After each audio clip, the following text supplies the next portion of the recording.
Hi, hello guys. So, good evening everyone. So, for today's video is I would like to say sorry sa lahat po ng mga drivers who keep on commenting my reels and video uploaded mentioning sa mga video na pinapost din ng ibang mga riders, yung iba sa competitors, some of the customers related to drivers who are executing orders using another uniform and and they are using our application somehow like that, and yung mga ganun guys. So if you all notice is hindi ko po siya ni-replyan because I don't want to have a conflict sa lahat po ng mga kasamahan natin. So guys, ito lang po yung maiwan ko na salita sa inyo, no, yung masabi ko sa inyo.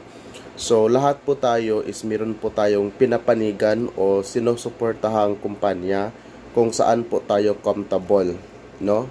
So, yung iba is gusto dito sa amin, yung iba is dati gusto kami pero lumipat, there's no problem. Yung iba din po may mga taga-ibang din po platform na ngayon is lumapit sa amin kasi they want to be part of us.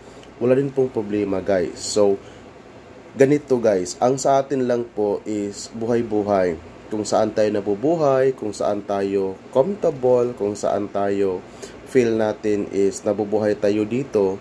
So doon tayo guys, no? Kasi po is wala naman pong nagbibigay sa inyo ng pera, not unless hirapan natin, pinagpawisan natin. So from that is kumita tayo. Ang sa akin lang pong concern, regardless if galing kayo sa amin or regardless if you are coming from other competitors platform, isa lang po yung natin, no? Pareho tayong nabubuhay sa daan, pareho tayong nabubuhay sa pamamagitan ng pamamasada. So ang wish ko lang po, ang hiling ko lang po, ang masabi ko lang po sa inyo is dapat sa Bisaya pa is atong ipatigbabaw ang atuang pagsinabtanay, atong ipatigbabaw ang atuang pag-inamiguhay, because we all know guys, nga sabi ko na nga sa inyo is pareho tayong nabubuhay sa daan. So meaning we are doing the same line of business, mag-iba-iba mang kumpanya natin, pero dapat nagkakaisa tayo kasi tayo lang din po yung nakikita, tayo lang din po yung tatagpo sa daan. So I really appreciate sa mga drivers ko coming from our platform na ngayon nasa ibang platform na we remain still friends, no? They are bisan naka-uniform na sila sa other platform, and when we met across or nag-okuan mi sa dalan is they are keep on kanang mo bip sa kuha mo, Sir Chris, yung ganon is I really appreciate.